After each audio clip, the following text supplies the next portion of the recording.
For over 120 years, a manuscript remained hidden under threat of excommunication and imprisonment. Anyone who made it public would be silenced. Helena Blavatsky, accused of heresy and spiritual espionage, recorded there the evidence that could never fall into the hands of the church or science. The recording, censored by direct orders from 3 countries, recently reappeared in a Russian digital archive, and what she said about the soul and death has never been heard by you until now. What Blavatsky revealed in this document could rewrite everything you believed about what happens after the last breath.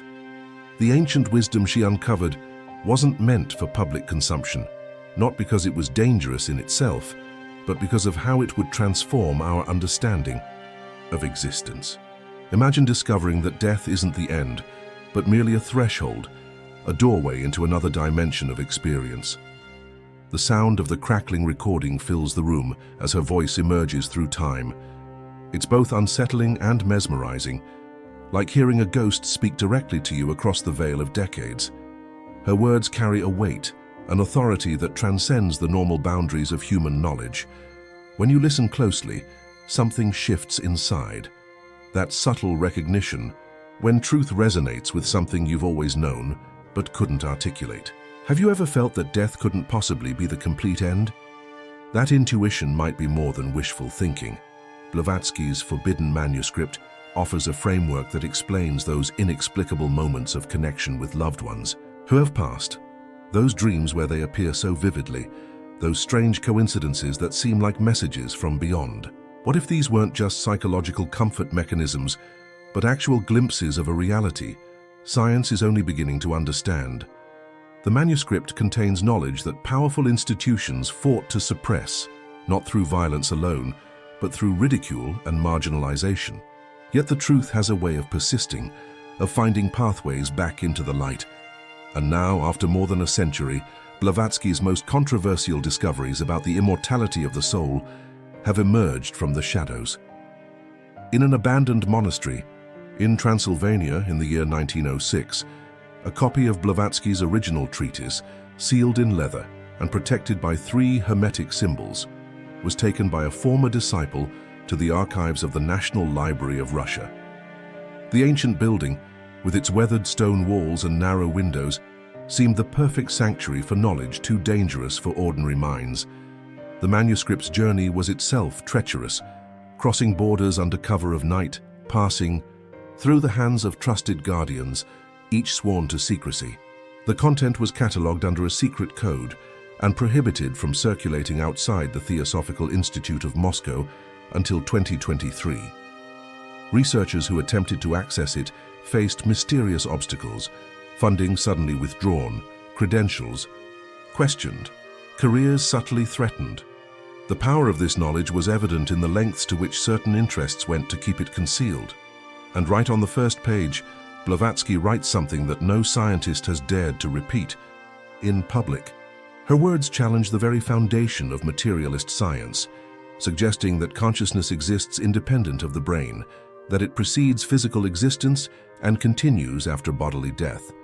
Not as a religious belief, but as an observable reality for those with the correct instruments, both technological and perceptual.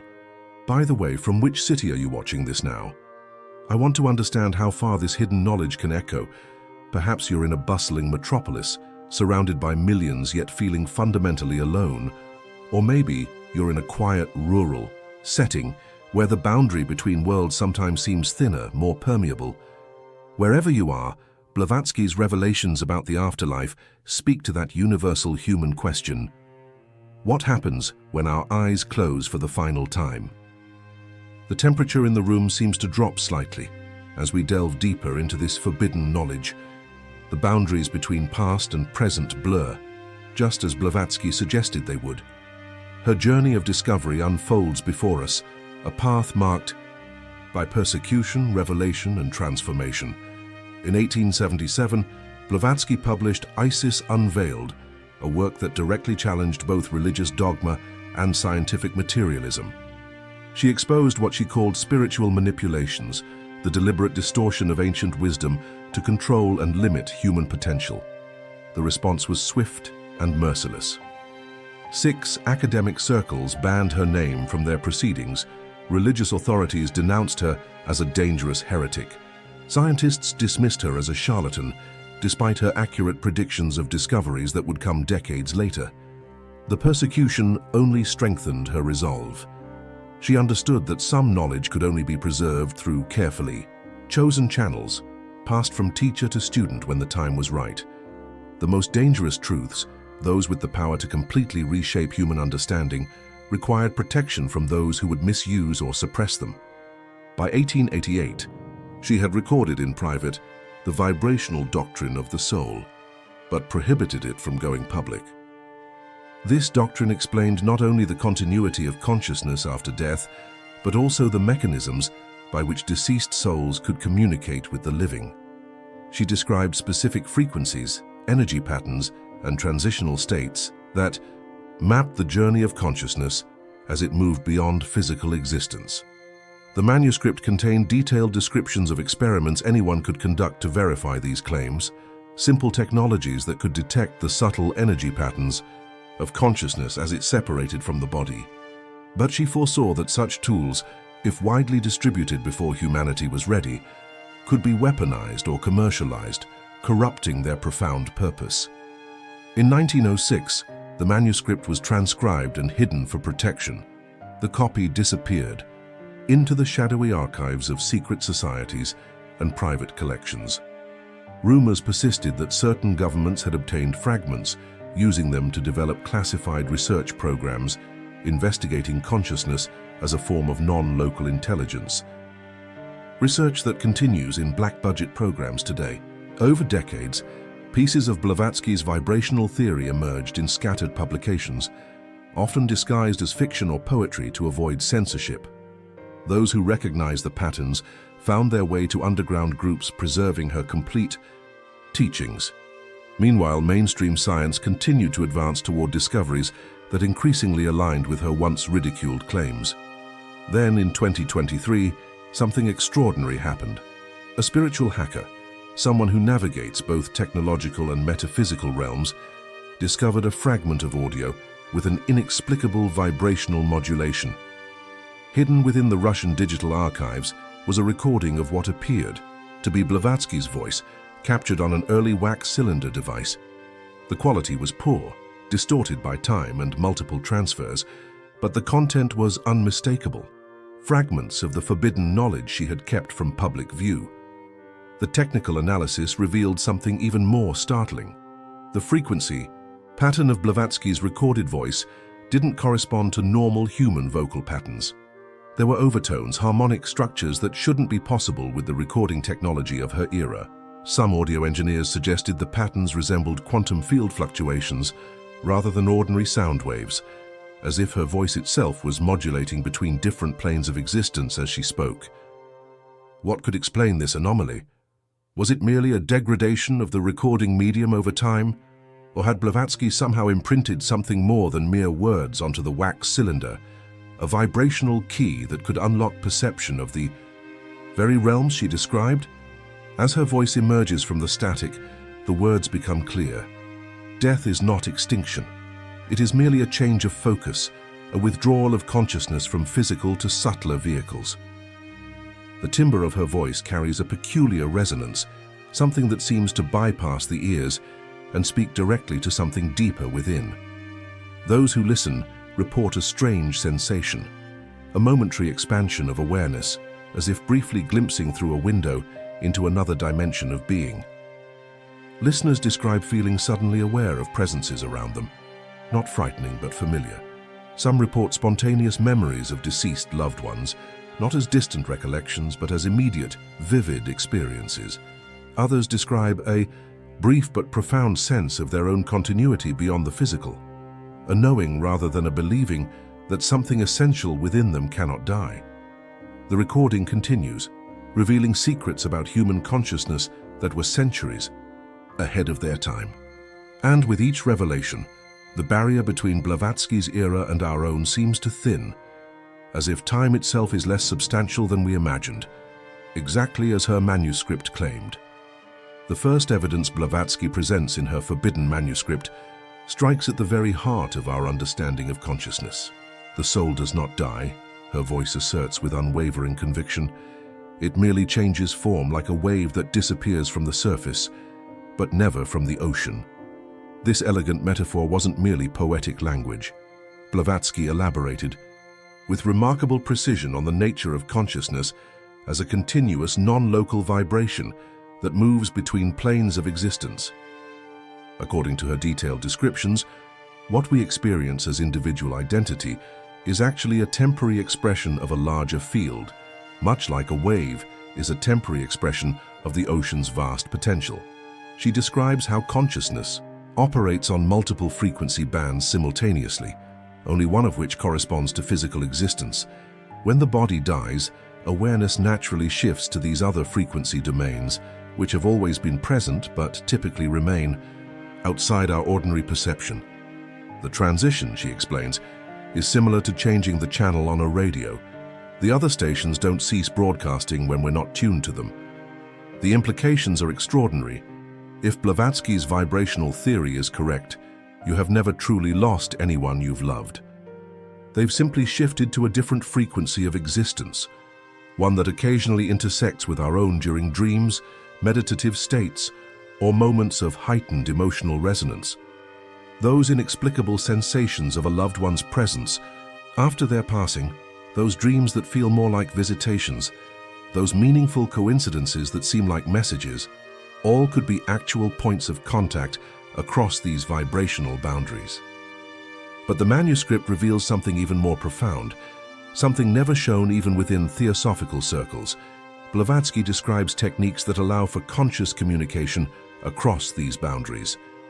Not the theatrical seances that became popular in her era, which she dismissed as mostly psychological projection and occasionally dangerous dabbling with lower astral entities.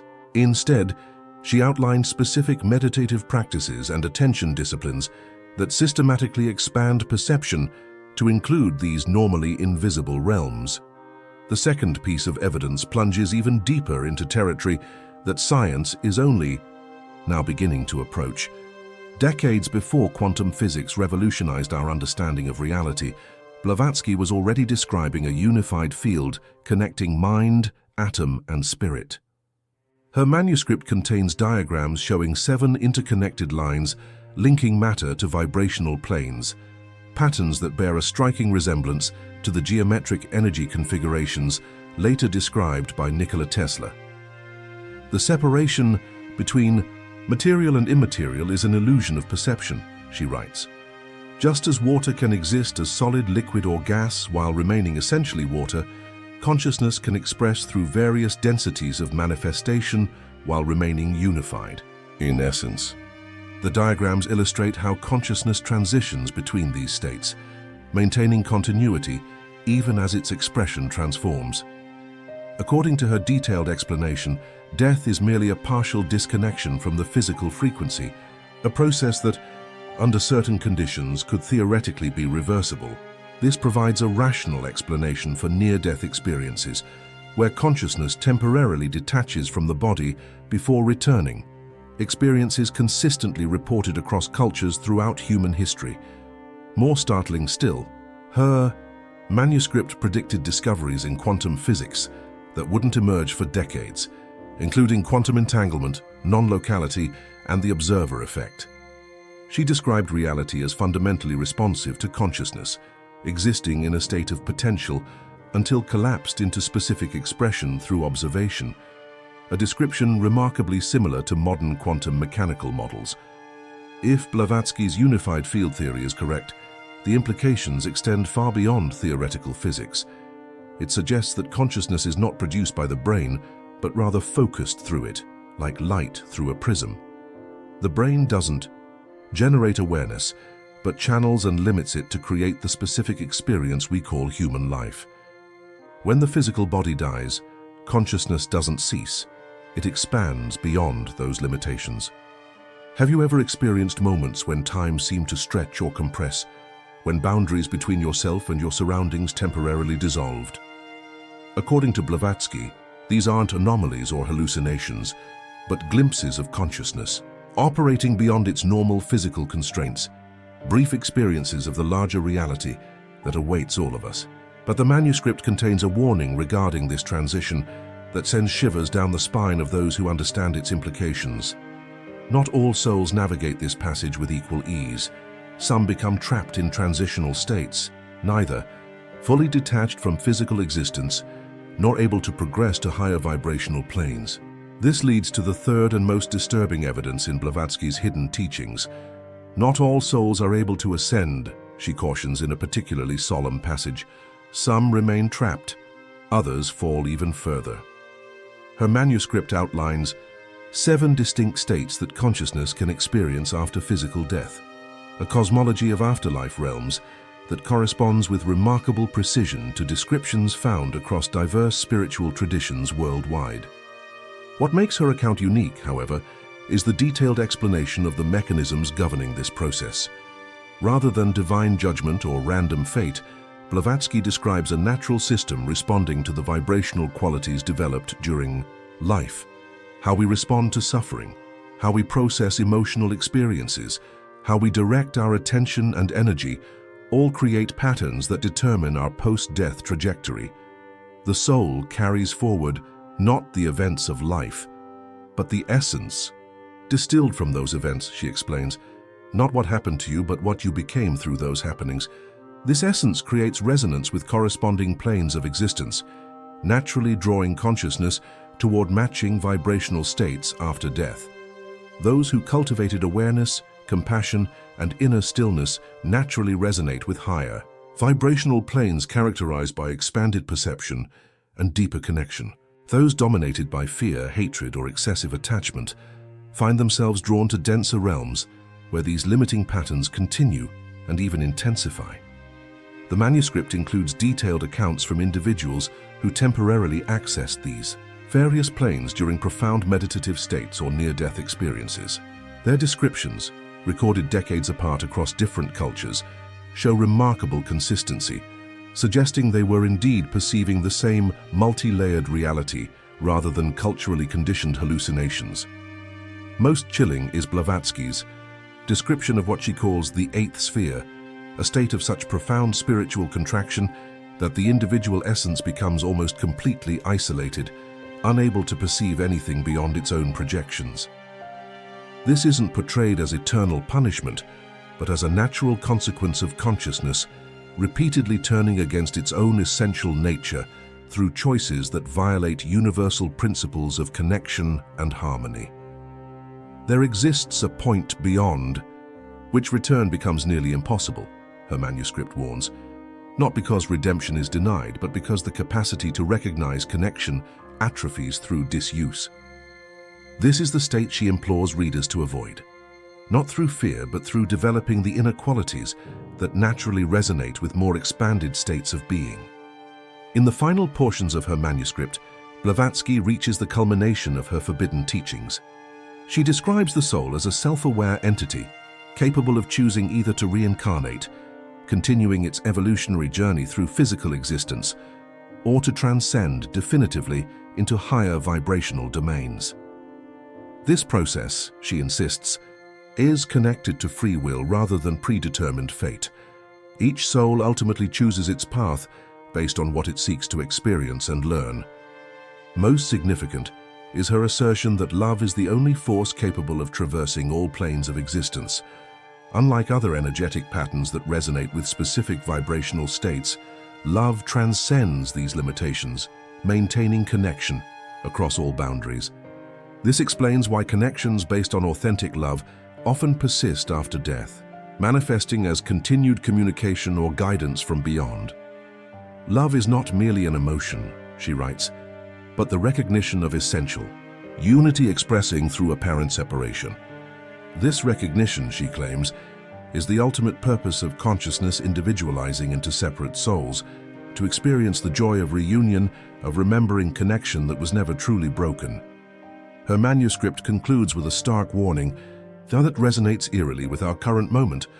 A civilization that rejects the soul is becoming a new underworld.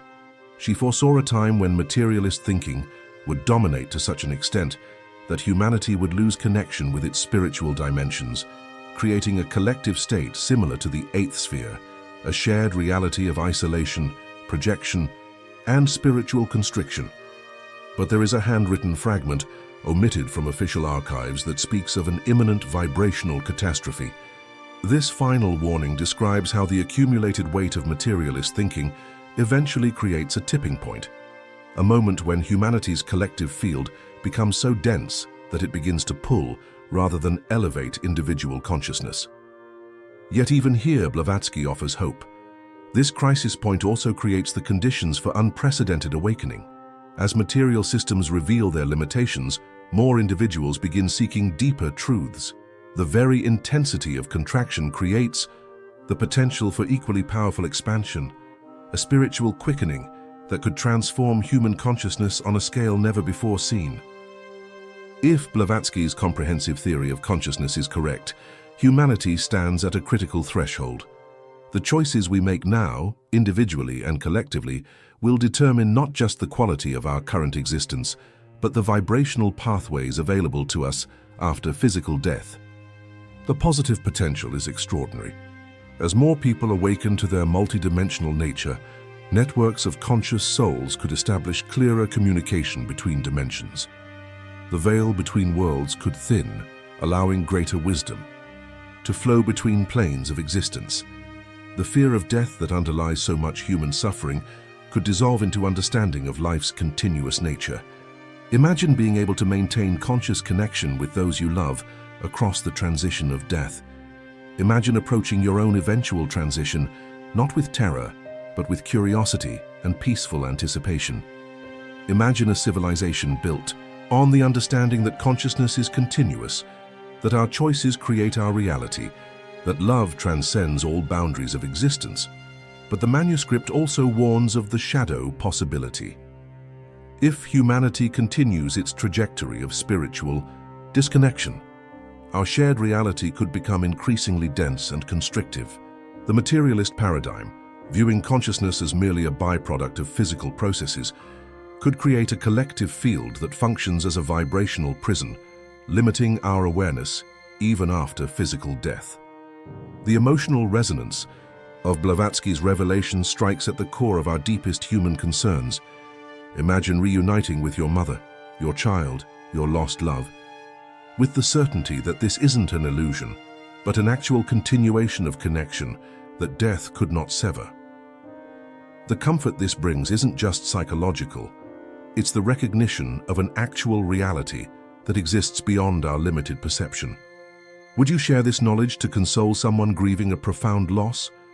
Or would you protect this secret for fear of what it might awaken? Would you risk being ridiculed for speaking truths that challenge the dominant materialist paradigm? Are you willing to examine your own life choices through the lens of how they might be shaping your soul's vibrational trajectory? The implications of Blavatsky's vibrational theory extend beyond individual comfort. They suggest that our civilization's dismissal of the spiritual dimension isn't just a philosophical position, but a collective trajectory with profound consequences. And what if the next plane described by Blavatsky is the same one that Tesla attempted to map in 1931 and nearly went mad in the process? Tesla's journals contain cryptic references to frequencies that, when properly modulated, seem to open communication with what he called other localities of consciousness. His experiments with electromagnetic fields led him into territories that his scientific mind struggled to integrate, experiences that paralleled Blavatsky's descriptions with uncanny precision. Was Tesla, through technology, accessing the same realms that Blavatsky perceived through developed spiritual awareness? And what if there's an eighth frequency, where souls who don't return remain silently observing everything? In the next episode, we'll explore what Einstein left recorded in his hidden papers about eternal consciousness, documents that his estate kept sealed decades beyond the standard release period. Einstein's private correspondence reveals he maintained a lifelong fascination with consciousness as a field phenomenon rather than a brain-generated epiphenomenon. His conversations with quantum pioneer Wolfgang Pauli ventured into territory his public scientific papers never acknowledged. Speculations about consciousness as the fundamental reality from which matter emerges rather than the reverse. Like, subscribe, and activate the notification bell. Before this video is removed like the original documents, the history of the soul is still being written, and you are part of it. Your awareness, your choices, your vibrational essence contributes to the collective field in ways more profound than most realize. Each person who awakens to these deeper dimensions strengthens the pathway for others. Leave a comment sharing any unexplained experiences you've had that might suggest consciousness extends beyond physical boundaries. Your story might be the validation someone else needs to trust their own deepest knowing. The evidence for continuous consciousness isn't just in hidden manuscripts. It's in the direct experience of countless individuals throughout human history. Share this video with someone ready to hear these truths, someone questioning the materialist paradigm, someone grieving a loss, someone seeking deeper meaning in existence. The time has come for those who see beyond the veil to find each other, to strengthen the field of expanded awareness that Blavatsky foresaw would eventually transform human civilization. The truth doesn't always shout. Sometimes it merely whispers to those ready to hear.